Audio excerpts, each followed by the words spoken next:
आयोग की चेयरपर्सन रेणु भाटिया जुड़ रही हैं। साक्षी Sharma, over to you.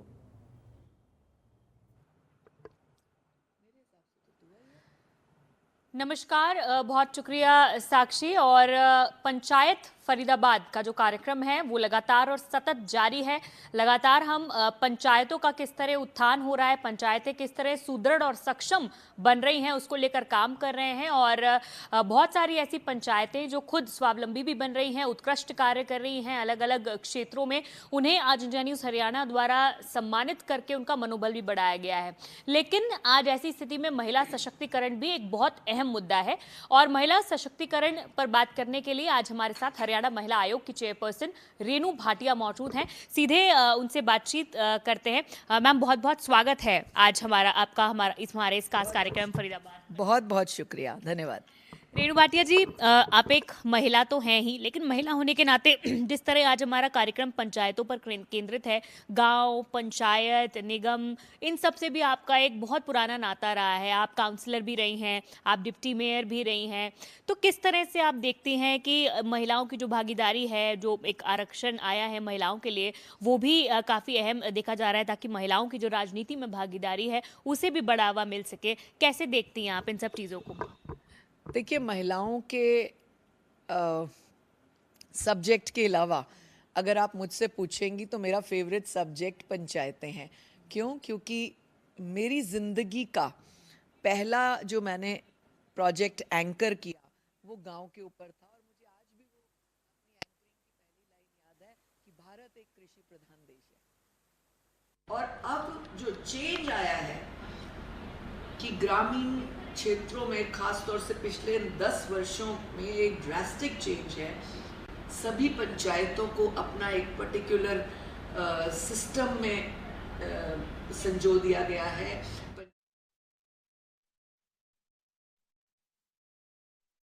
Variety हो गई। और सबसे मेन बात, अगर हम महिलाओं को लेते हैं तो पंचायतों में महिलाओं को बहुत ज़्यादा जोड़ा जा रहा है।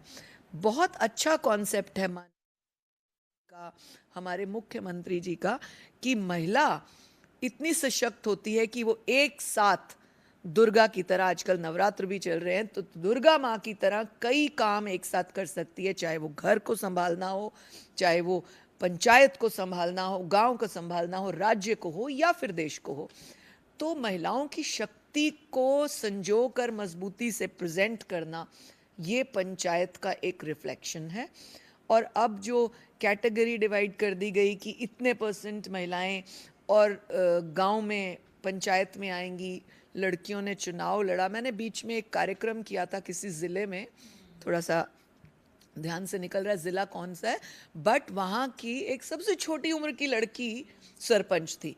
तो मुझे बहुत अच्छा लगा। She was wearing a turban, patka, and she came to me. And जब उसने बोला तो मैं उसकी तरफ देख रही थी कि मुझे लगता था कि मैं सबसे कम उम्र में पार्षद बनी, लेकिन ये तो मुझसे भी छोटी है। और इतनी knowledge, I mean this is a generation gap and a knowledge gap which she had, and she was working for panchayat. फिर उसके बाद मैंने एक और मध्य प्रदेश या कहीं की एक बेटी के बारे में जब पढ़ा, सुना, उसका इंटरव्यू देखा कि वो फॉरेन स्टडीज़ के बाद she did a masters from abroad, बहुत अच्छी यूनिवर्सिटी से, और सारा कुछ करने के बाद हिंदुस्तान आई और उसने कहा नहीं नहीं नहीं, मैं तो ना गांव में काम करूंगी and I want to fight election and be a sarpanch. तो जब ये सारी चीज़ें सामने हम देखते हैं तो पता लगता है कि women is not only working in the foreign these things and बाहर वाली जगह, वो गांव में भी अपना इंटरेस्ट रखती हैं बनने का। और एक आध गांव मैंने और विज़िट किया हरियाणा का, जहाँ पे सरपंच बेटी ने बहुत डिफरेंस पैदा किया। मतलब शी हैड दैट आइडिया कि ये भी करेंगे, ये भी करेंगे। तो मैंने कहा तुमने कैसे ध्यान किया? कहती है मेरा घर साफ हो, मेरे घर पे यहाँ पर ये डेकोरेट हो, वो डेकोरेट हो, ये हम चाहते हैं, तो मेरे गाँव में क्यों नहीं हो?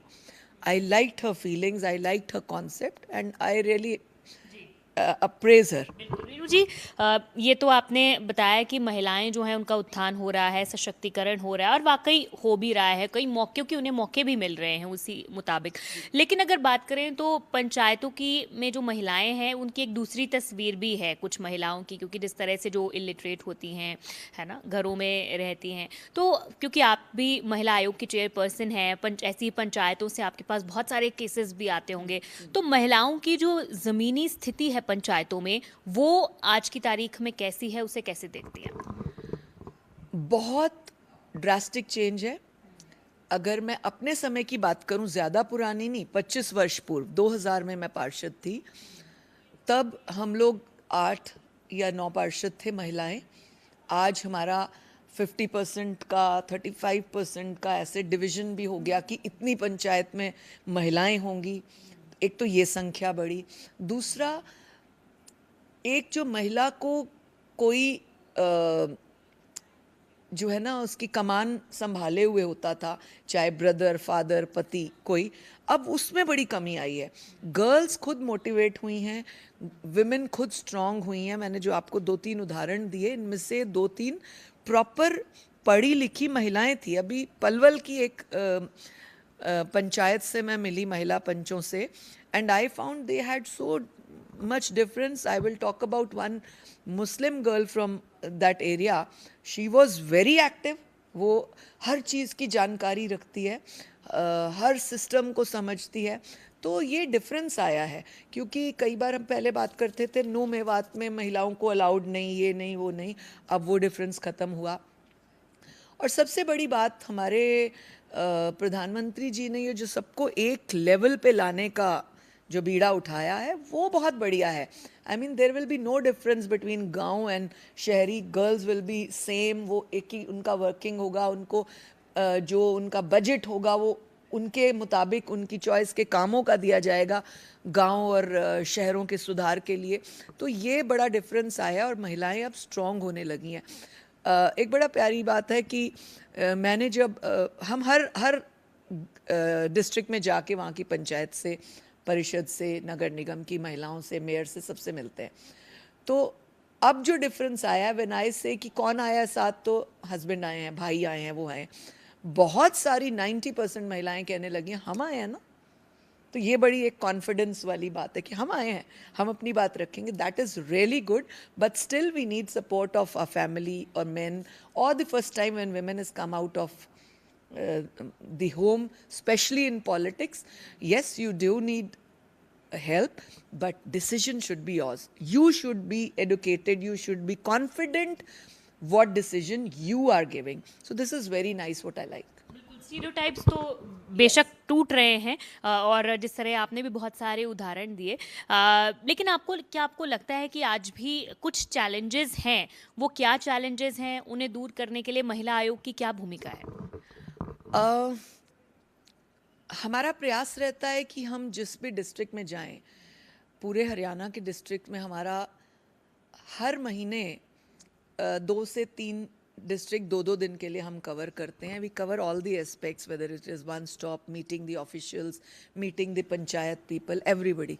तो हमारा जो एक्सपीरियंस रहा पिछले 3 वर्षों का, मैं अपनी बात कहूँगी, उसमें हमने ये देखा कि महिलाएं अब इनिशिएटिव लेने लग गई हैं, वो आने लग गई हैं। जैसे आपने भी कहा कि स्टीरियोटाइप बात, वो अब ख़त्म हो गई है।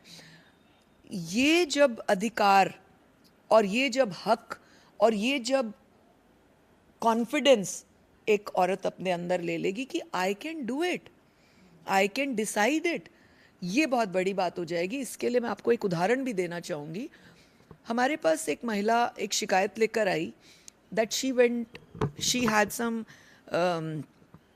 तानेबाजी, छेड़छाड़ विद हर कोलीग। तो वो उस गांव की सरपंच के पास गई। शी थॉट, महिला सरपंच बनी है, कि मैं वहाँ जाऊँगी और बात करूँगी।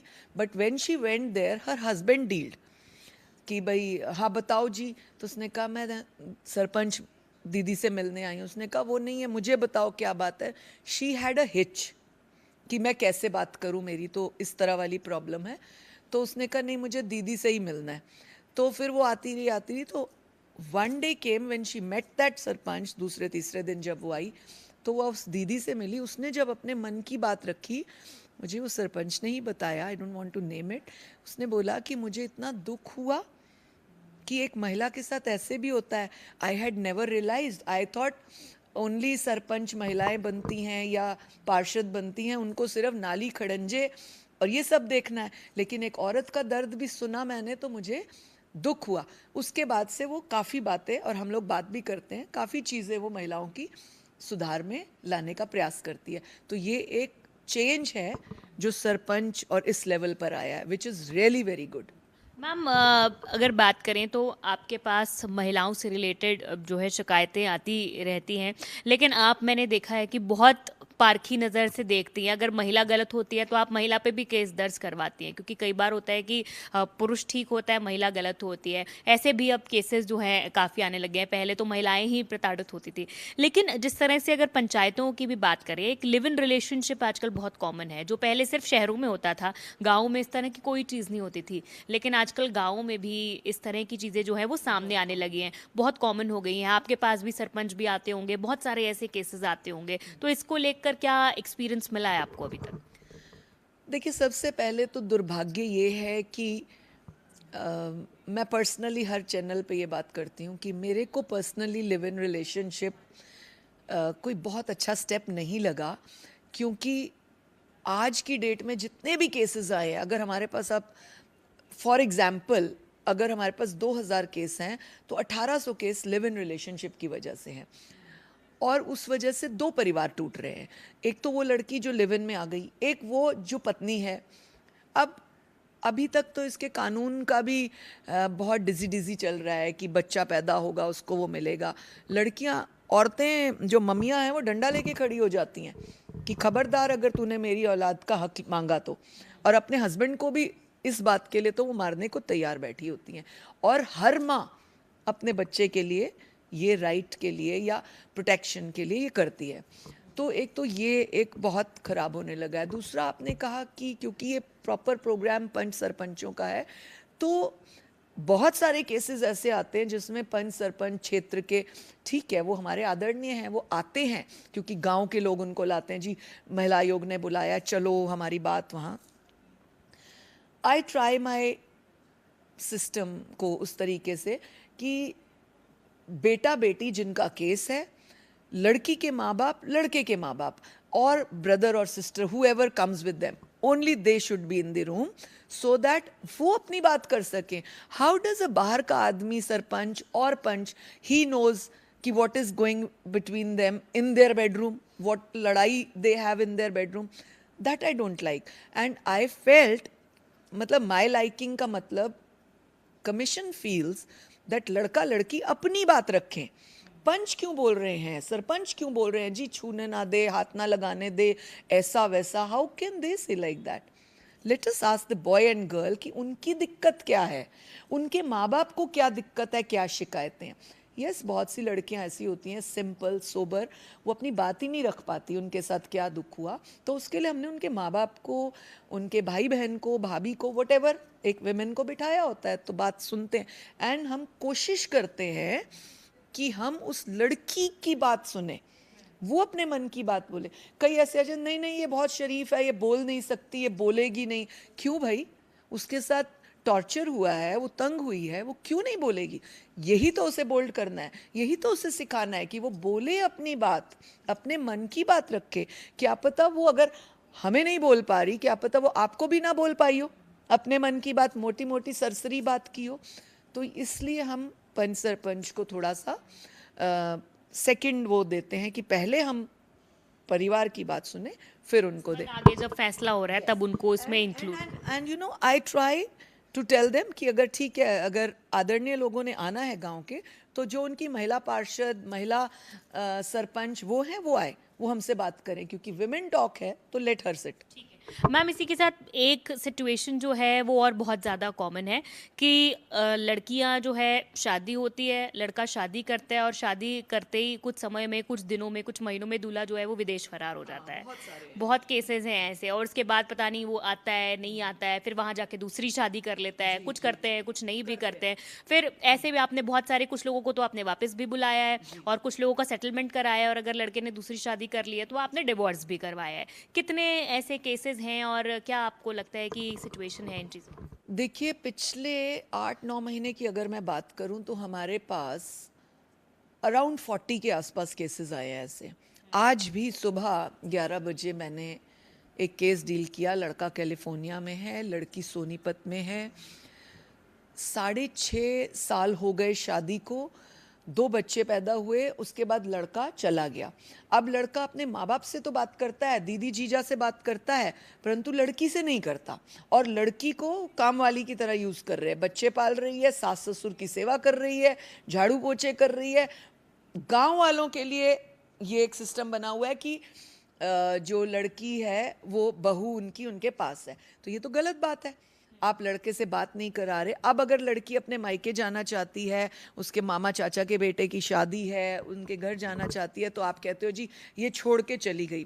दे आर जस्ट वेटिंग कि ये लड़की कब जाए। क्यों? क्योंकि उनके लड़के की वहाँ अच्छी जॉब हो गई, उनका लड़का अब कुछ और सोचने लग गया। विदेश जाते ही इन लोगों को ऐसे लगता है कि जैसे अब तो बस हम यहाँ से आ गए, अब यहाँ पे हमने एक डिफरेंट लाइफ जीनी है, वहाँ की हुरपरी लेनी है, और वो उस लड़की को टॉर्चर करने लगते हैं। मेंटल टॉर्चर, फिजिकल टॉर्चर उसके परिवार वाले करते हैं, पैसा नहीं देते, हैरासमेंट करते हैं।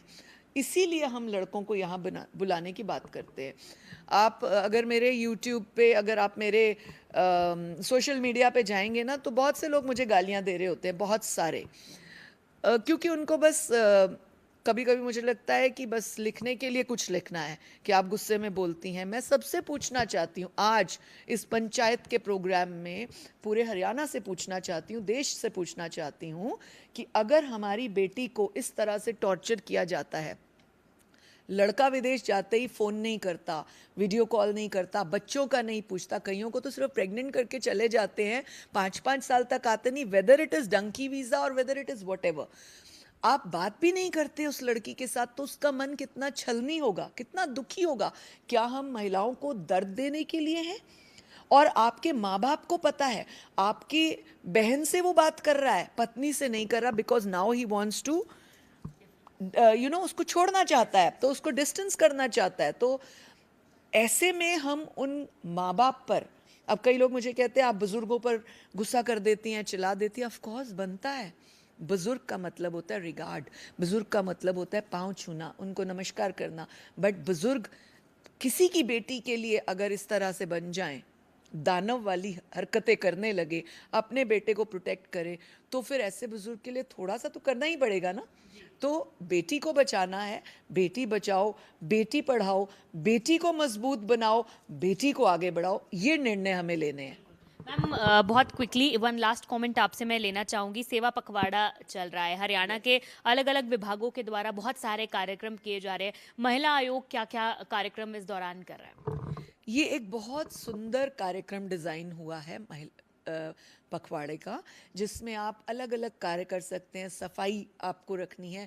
माननीय मोदी जी को मैं शत शत नमन करती हूँ, जो समय समय पर बैंग करते रहते हैं, साफ रखो, बीमारियों से बचो, देश को स्वच्छ रखो, अपने आसपास स्वच्छ रखो। ये बहुत बड़ा, छोटी बात बड़ा इफेक्ट, ये बहुत सुंदर कार्यक्रम है। इसमें हमने स्वच्छता अभियान रखे हैं, इसमें हमने महिलाओं के साथ चैट रखी है, मिलना जुलना रखा है, इसमें हमने ब्लड डोनेशन कैंप्स रखे हैं, ताकि जो ब्लड हमारे पास आए वो नीडी उन लोगों को मिले जिनको ज़रूरत है, जो परचेज़ नहीं कर सकते।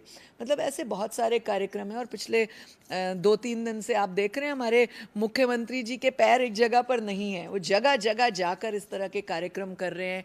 कल ही उन्होंने बेटियों के लिए 2100 रुपये की जो स्कीम चलाई, तो ये सारे कार्यक्रम हो रहे हैं। और महिला आयोग ने भी 4-5 कार्यक्रम इन दिनों में रखे हैं अलग अलग ज़िलों में, अम्बाला में, यमुनानगर में, कैथल में, करनाल में, पंचकुला में। तो डिफरेंट कार्यक्रम हमने 5 जिलों में रखे हैं। बहुत शुक्रिया रेनू भाटिया जी हमारे साथ जुड़ने के लिए, और इस कार्यक्रम में महिला आयोग क्या काम कर रहा है और कैसे आप पंचायतों की स्थिति, महिलाओं की स्थिति पंचायतों में देखती हैं, उस संबंध में आपने जानकारी दी है। और वहीं आपको बता दें कि सेवा पखवाड़ा के दौरान भी महिला आयोग के द्वारा कई अलग अलग कार्यक्रम किए जा रहे हैं जो स्वच्छता से जुड़े हुए भी हैं, महिलाओं के उत्थान और सशक्तिकरण से जुड़े हुए भी हैं।